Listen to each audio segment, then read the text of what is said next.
Here we go. And we'll share a screen. Here we go.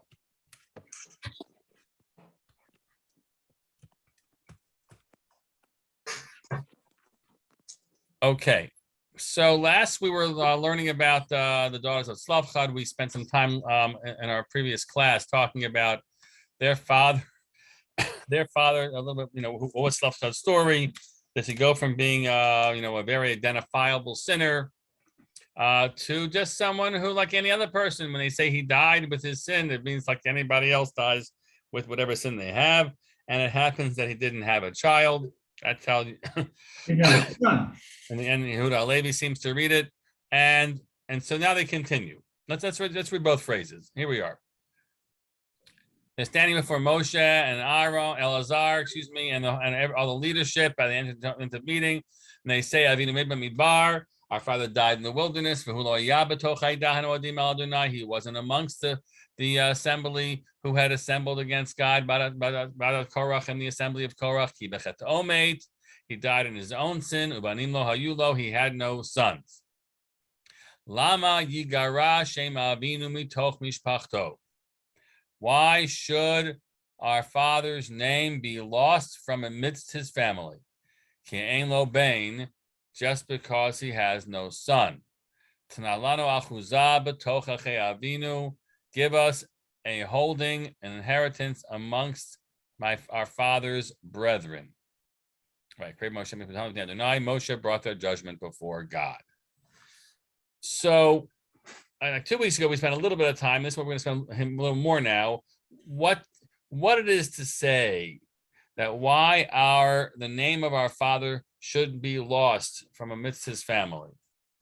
How does a person's name continue?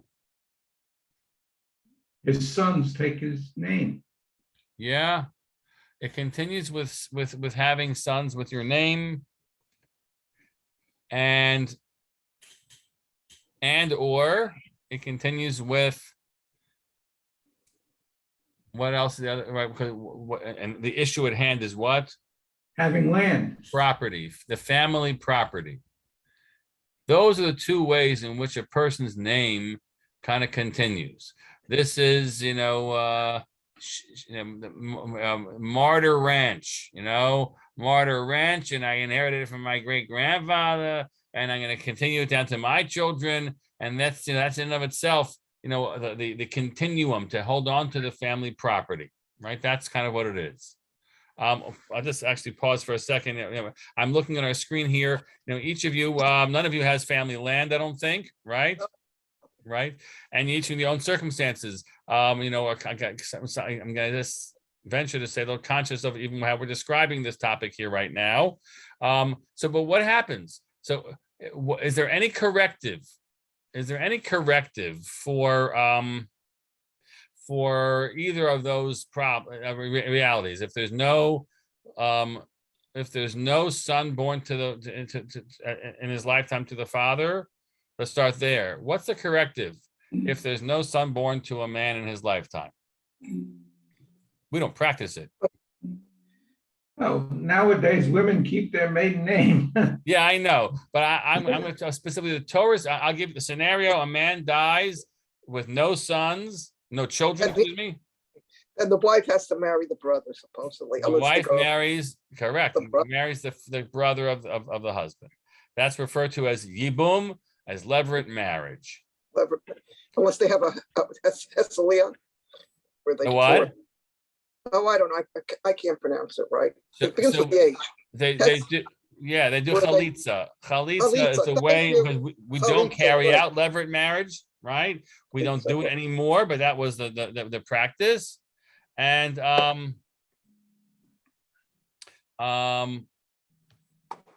so that is the corrective, though, and that involves, right, the woman would not marry anybody else. She would marry the brother-in-law, and it with the phrase that's used, the hakim shem hamet, the hakim shem hamet, to establish the name of the dead man, and they'll be known in that way.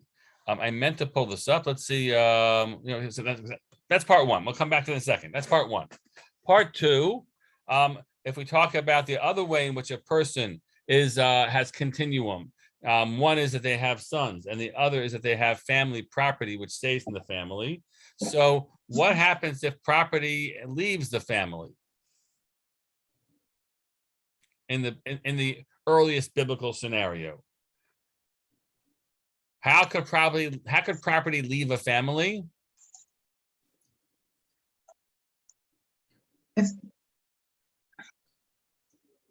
It's sold, right? It's sold.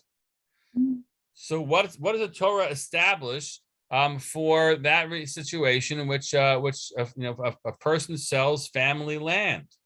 What's in place? It returns during the Jubilee. It returns during the Jubilee. So let's actually look at two components. This I'll share the text here in Vayikra. Ki emucha achicha. If your brother is down and out, umachar me'achuzato, and he sells from his family property holdings, right? Uvago alo karobe lav vega'al min karachiv. So not only do we have the possibility of the 50 years, but there's a possibility also that a goel, a redeemer, might come and purchase the family, his father's property. Right? So he can pay buy himself out. He can eventually buy. He has the right to, if he comes up with the cash, to rebuy the land. Right, and so if not, if he's not able to have the amount of money to purchase back the land, then the land is in the hands of the one who purchased it from him, ad shnat hayovel, until the Jubilee year. It will leave in the Jubilee year and return to back into the family holding. That's good, but sometimes, right, that's a long amount of time. If, let's say you sold it in year one, you got to wait 49 more years. So you try to buy it back, where you have a family member who comes to do that, so you can repatriate the property, because there's something about the line that is your father's land.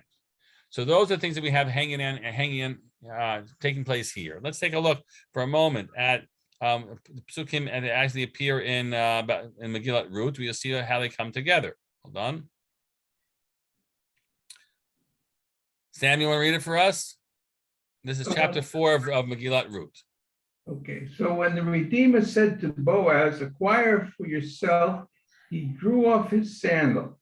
And Boaz said to the elders and to the rest of the people, "You are witnesses today that I am acquiring from Naomi all that belonged to Elimelech and all that belonged to Chilion and Machlon.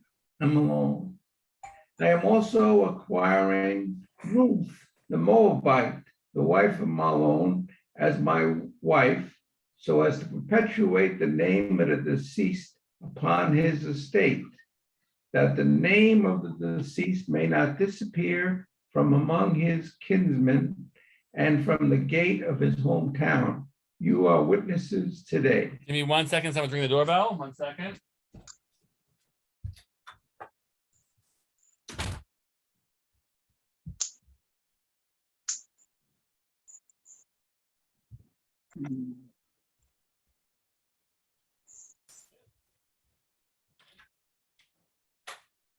Hello, everyone.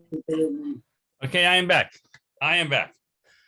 Okay, so here you have the combination, right? There's some even relationship between one and the other. That's not going to worry about right now. How does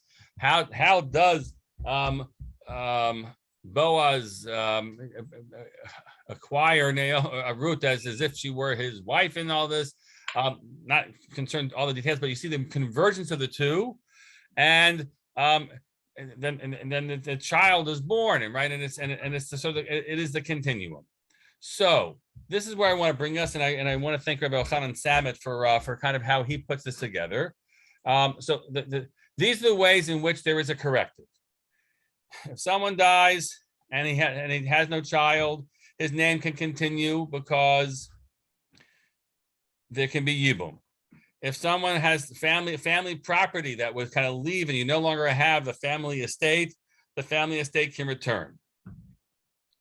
But what if you don't have if you don't have otherwise the vehicle for either of these, so then you're then there is no continuum of the name of the deceased. So let's take a look at this interesting Tanchuma, Midrash Tanchuma, which in certain ways brings us all together. Okay, Hedda, you want to read for us? So, all right, I have to prove it. Okay.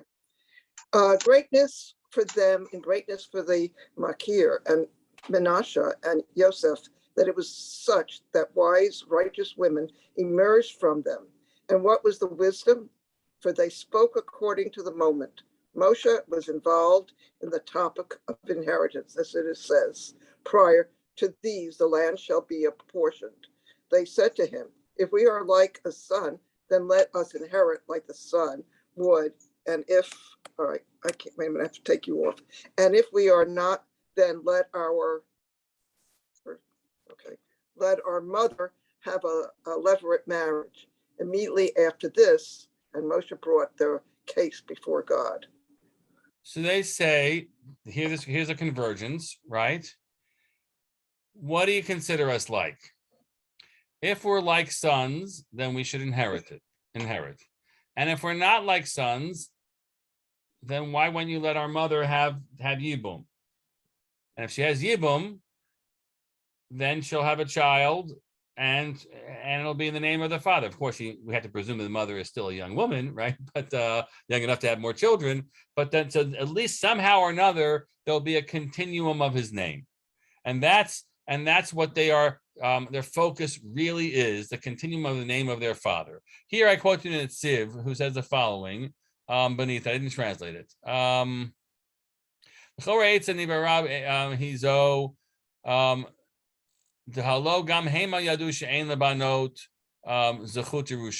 They were very well, they knew well that daughters do not have intrinsically the right of inheritance. Makom ben klum, when there is a son. So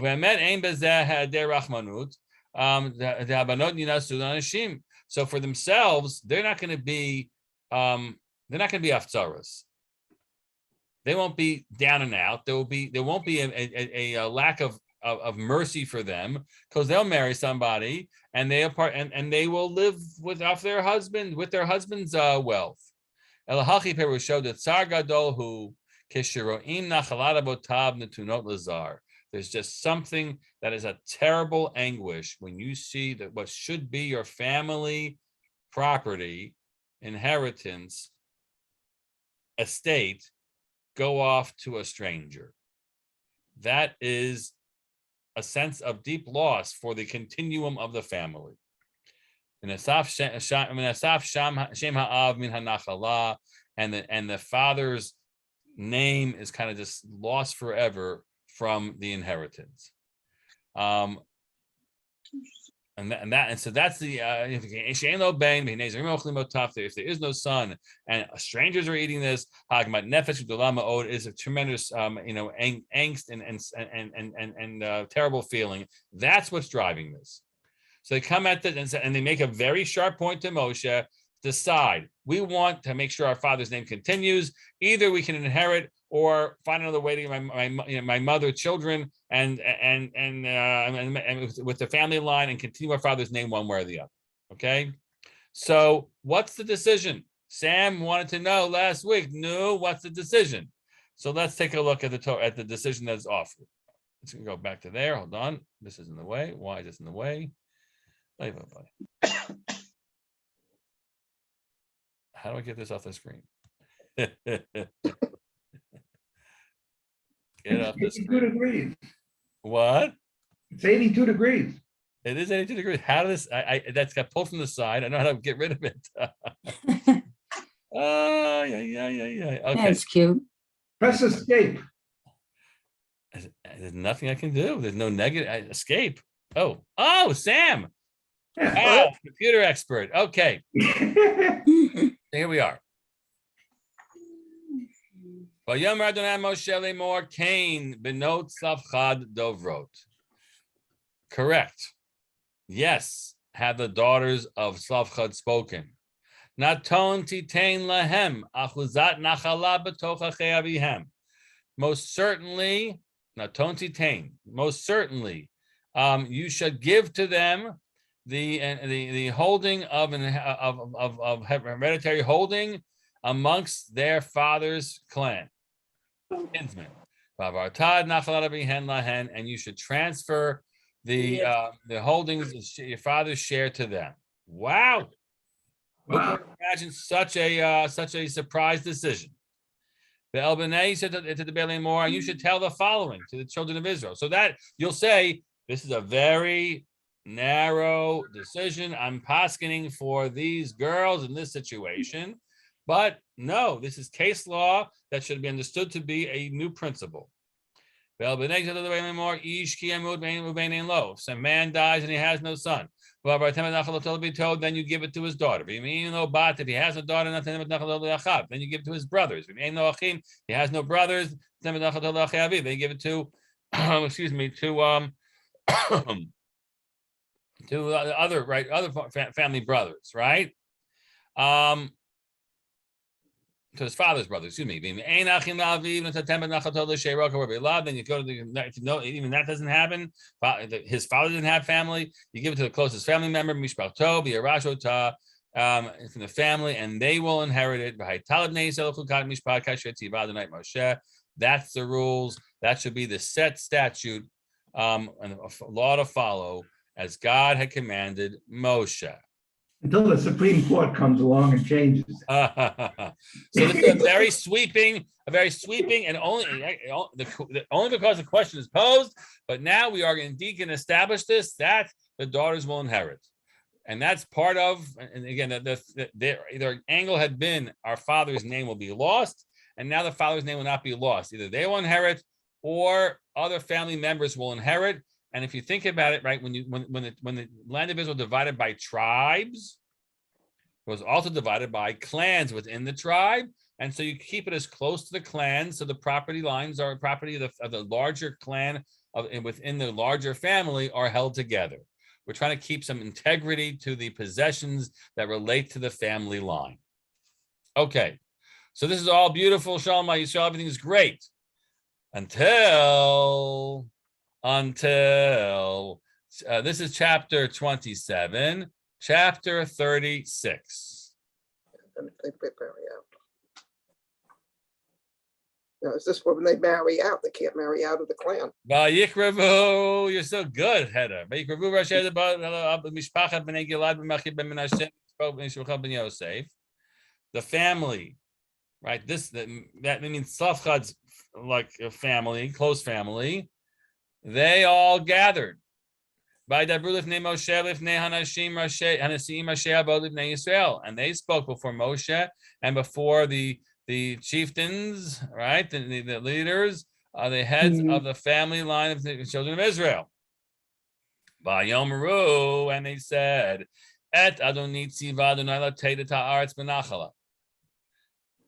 so God did command my master, me Moshe, to give the land over as an inheritance.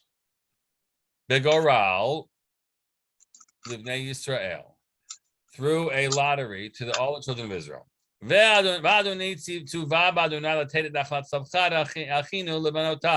And also, right after that, right, you were commanded to give the inheritance of Tzlofchod, our brother, to his daughters.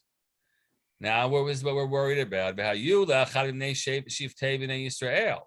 So let's say Machla, Noah, Chagla, Milka, one of those girls marries somebody from another tribe. It'd be one of the Nashim. Same word. Lama Yigara Shem Avinu. They use the same word here. Not though about the name. That why should the name be lost? In this case, why should the inheritance be lost from our larger family line? Because what we're going to have is here we have 10 square miles of Machir land, let's say, all those children of Machir. In the middle of it, you have somebody, who knows, from like Yehuda, owns a piece of land because Machla married a Yehudite. So the integrity of the space as being, our tribal and family line is going to be upended by this. Yeah. What do you think? Now there'll be one more piece of property that belongs to that family line. Again, the same word, and from what was supposed to be coming to our family, right, and our ancestors and our inheritance, that's going to be lost. And then what's going to happen is it's because it's assigned now, and even in the Jubilee year, it ain't coming back to us because it wasn't sold. It was family property that she brought into her husband. The husband took hold of it, and now it stays for them forever. It's lost to us. So, folks, let's pause for a second. What do you think? You understand the problem? Yeah. But this doesn't apply to the 21st century. I know, but we're just in the moment. Understand the problem? We just had a radical, wonderful, decision by God. Yes, the women can inherit their fathers if there are no boys. It's not super. If there are boys, they can't. But if there are no boys, they can inherit their father. And now they're saying, yeah, but the women marry, and in marriage, the property then is basically brought to the husband. And the husband will, in the end, it'll shift tribal ownership right there. Now, there could have been some halacha that said, one response will be, we hereby declare that when a woman brings tribal land into her marriage, that land does not shift to the husband. That could have been what the Torah said, but that's not going to be what God's going to say here, right? But that's what you have, and it's it's not just. I put it down on the sheet that I prepared for us. Right? Is it the right hand giveth and the left hand taketh awayeth? Right?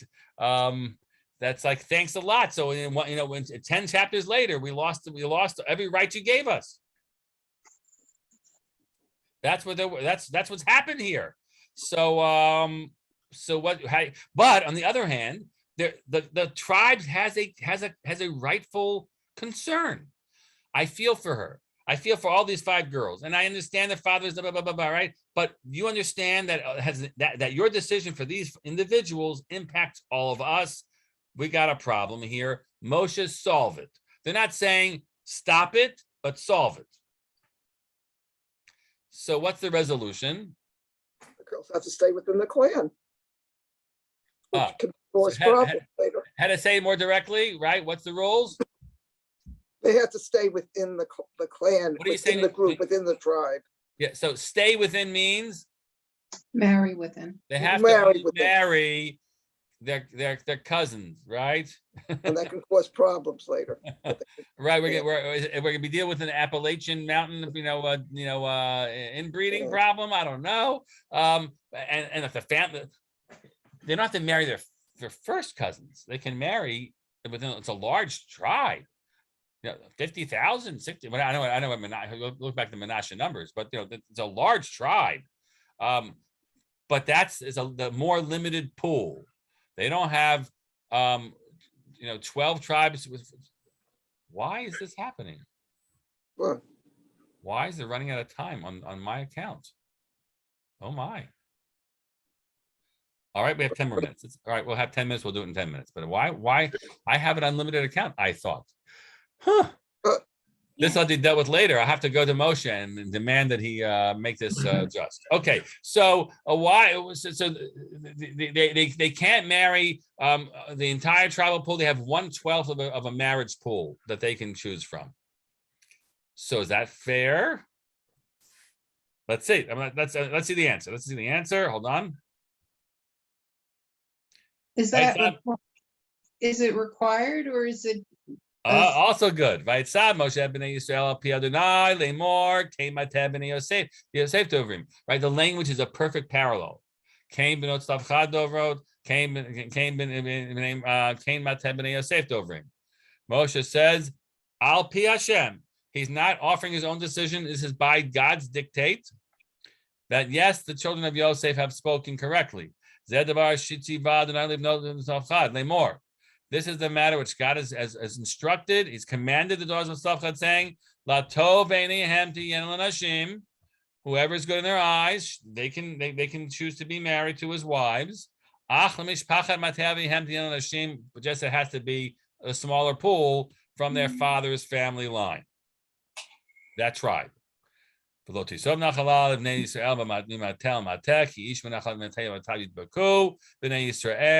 This way, property doesn't transfer from one tribe to another. Everyone in his tribal and family and father's line will be cleaving to in the children of Israel.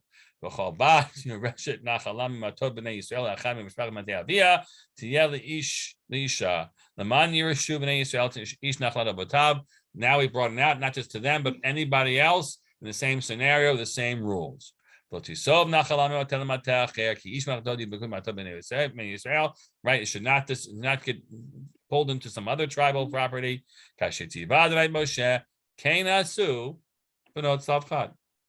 As God had commanded Moshe, so they did. They're good girls. They follow the rules. Now, pause for a second. Let's look at this important Gemara. Mimi, you want to read it for us? Or Yehuda said in the name of Shmuel. Mimi's going to read. Go ahead. Rabbi Yehuda said in the name of Shmuel. Rabbi, want me to read? Not right now. Mimi's reading. Okay. Rav Yehuda said in the name of Shmuel, the daughters of Tzlofchod were allowed to marry to any of the tribes, as the verse says, to whoever was good in their eyes, they may become wives. So what do I do with the verse, just to the family? And where is this going? Next page, next column. Of the tribe of the Ephraim, they shall be wives. The answer is that was good counsel, that they should only marry someone who is fitting for them. They don't have to marry right. They can marry whoever they want, but They lose the land. they'll lose the land. So I didn't get that. What? Where do you see that?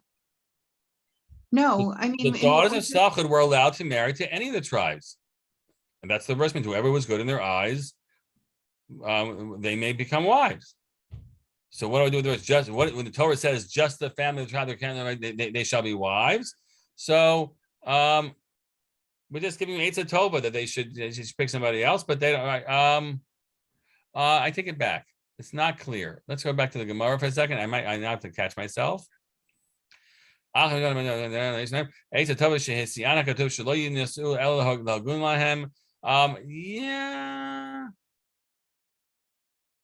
In other words, the second one, to marry within the family, I thought is just Eitzah. Yes, that's what I think so. Also, you can marry whoever you want, but if you want to, right? But otherwise, but when you want the property, you have to stay in the family. And the God is basically saying you should marry who is the best person to marry. I didn't see that. Let me read it again. So a second. But I'm just reading outside without looking at the Gemara, and that wasn't clear to me.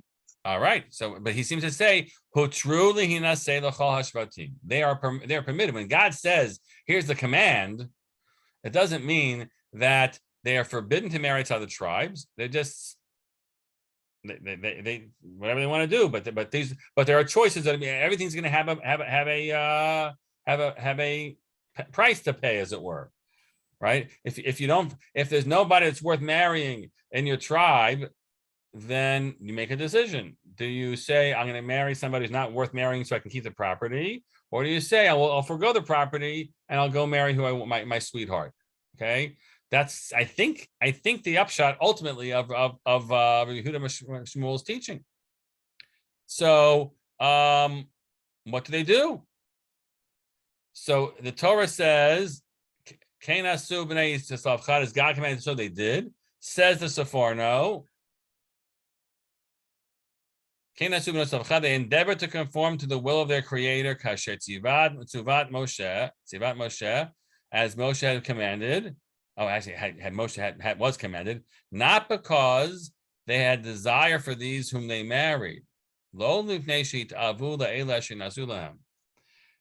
did it kasher tziva. They married in the family because that's how they were commanded. That's how the Seforno reads. Says in the Tziv, I don't think so. And they became the wife. Let's read the pasuk. Let's read the pasuk here. Hold on. Vatiyena machla tirtza v'chagla milkad b'noah b'not tzlofchod ibnei dodeihen lenashim. They married their uncle's sons, all of them, or their uncle's sons. From that family of Menashe, son Yosef, they were married, but so it stayed in. Okay, and that's how it ended. So the implication of the Seforno is: did they marry people that they really would have preferred to marry? No. No. Says the Netziv, no. And they became wives to their first cousins. Yeah, Eleanor, you want to read it? And they became wives to their first cousins. So did they have normal children? I think it requires a number of generations before all those, unfortunate DNA issues arise. But go ahead. And this was not due to it being the word of God that they do that, rather that they only married those that were fitting for them. And that is what the Talmud Bava Batra states. They were righteous in that they only married those who were fitting for them. So it turns out that their cousins were very fine shidduchim for them. Don't think that they ended up having a loveless or unhappy marriage and a bad match. No. It all worked out. They found good shidduchim with their cousins and Shalom Yisrael, and they all had the property they want. That's how he reads the end of the story. Now, the last thing we're going to do is, okay, 1.5 minutes left. So after Tisha B'Av is a holiday called Tu B'Av. And what was Tu B'Av celebrating? So says the Gemara, Amar Yehuda Amar Shmuel, Yom Shehutu Shvatim Lavo Zeh B'Zeh. It was the day on which it was permitted for tribes to marry one another. My Drush Zeh Davar Shetzivashim L'Bnot Tzlofchod V'Gomer Davar Zeh Lo Yinehei Noheg El B'Dor Zeh. That restriction about you can marry your own in the family is only for one generation for the Bnot Tzlofchod and their people. Afterwards, God said you can marry if you want, seemingly, and keep your property. So whatever the Bnei Yosef's complaint was, it seems, was only, and they responded to it. We hear you. Only marry within the tribe, so that the family, that the land integrity stays in place. But it sounds like after that generation, they said no, and so the Tzlofchod rule continues, and the prohibition of marrying outside the family if you want to keep the property prohibition, right, no longer exists. And so it was. At some point, we also know that all these, at some point, the entire tribal land holdings fell apart. But certainly in the time of Shoftim, it was still in place. But it sounds like they didn't demand this anymore. That's what I think this Moritanis means. If I have a chance to learn anything more about it, I'll let you know. Wow, we have less than a minute left on this. I got to figure out why I've been denied more access time. Folks, I wish you all a good day, a happy 4th. And at some point, so I think I'll let you know. I'm starting my class work tomorrow. Let's stop recording.